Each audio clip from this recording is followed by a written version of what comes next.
በአመት አንድ ጊዜ 2.5% በሀብታሞች ላይ ግዴታ የሚሆን ለድሃዎች ለባለ ጉዳዮች የሚሰጥ ንብረት ነው።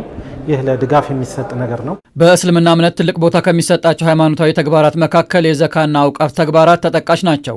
መረዳዳትና መተጋገዝን በማጠናከር ሚናቸው የጎላ መሆኑ የሚነሳው እነዚህ ተግባራት ተቋማዊ አሰራር እንዲኖራቸው ሲሰራም ቆይቷል።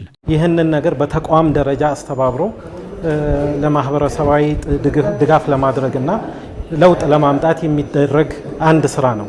በሌላ በኩል ደግሞ ወቅፍ ንብረትህን ብዙ ሰው ከሞተም በኋላ ሳይሞትም በፊት በህይወት እያለ ቋሚ ንብረቱን ለማህበራዊ አገልግሎት ይዋል ብሎ በቋሚነት የሚያውለው የሆነ ሰደቃ ነው፣ ምጽዋት ነው። ምጽዋትነቱ ግን ንብረትነቱ ይቀራል፣ ገቢው ነው ለባለ ምጽዋቶች የሚሆነው ማለት ነው።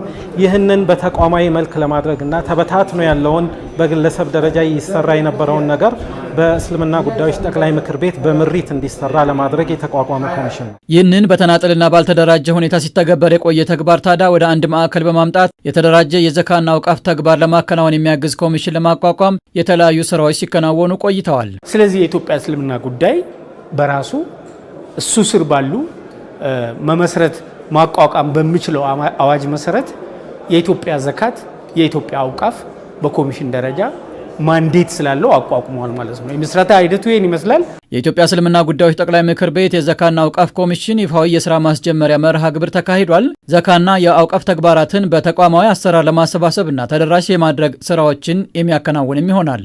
እሱን የሚቆጣጠርና ለሚገባቸው አካላት የሚያደርስ ልክ እንደዚሁም ደግሞ ወቅፍ ደግሞ ማለት ዘላቂነት ያላቸውን የሚያስተዳድርና ፕሮቴክት አድርጎ ጥበቃ አድርጎ ዘመን ተሻጋሪ የሚያደርግ የሆነ ትልቅ የሆነ ተቋምን ነው ኮሚሽንን ነው ያዋቀር ነው። ሰውን ለመርዳት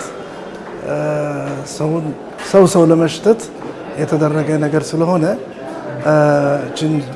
ባለፉት ጊዜያቶች ወጥተን ወርደን የተለያዩ ስብሰባዎችን አድርገን እዚህ ደረጃ በመድረሳችን አላህን አመሰግነዋል። የጠቅላይ ምክር ቤቱ ፕሬዝዳንት ሼክ ሀጂ ኢብራሂም ቱፋ መሰል ተግባራት ከሃይማኖታዊ እሴታቸው ባለፈ ለሀገር ልማትና እድገት የጎላ ሚና እንዳላቸው አንስተዋል። ሀገራዊ ድጋፍ ሁሉ የሚሆን ለመንግስትም ለሀገርም ምሰሶ የሚሆን ፋይናንስ የተሟላበት የፋይናንስ ዓላማ ይዞ የተጀመረ ፋይናንስ ለሁሉም የጀርባ አጥንት ነውና ሁሉም እንደሚያውቀው ስንመሰረት የበለጠ ደስታችን ብቻ ሳይሆን ለሀገራችን ለመላው ሀገራችን ለሙስሊም ብቻ አይደለም፣ ችግር በተከሰተበት ሁሉ ለኢትዮጵያ ወገን ደራሽ ወገን ነው ዛሬ የተመሰረተ። መሰል ሃይማኖታዊ ተግባራት ወገን ለወገን አለሁ እንዲሉ የመረዳዳትና መደጋገፍ እሴትን በማጠናከር ማህበራዊ ፍትህን በማረጋገጥ ዘላቂ ሰላምን ለማስፈንም ሚናቸው የጎላ መሆኑ ይነሳል።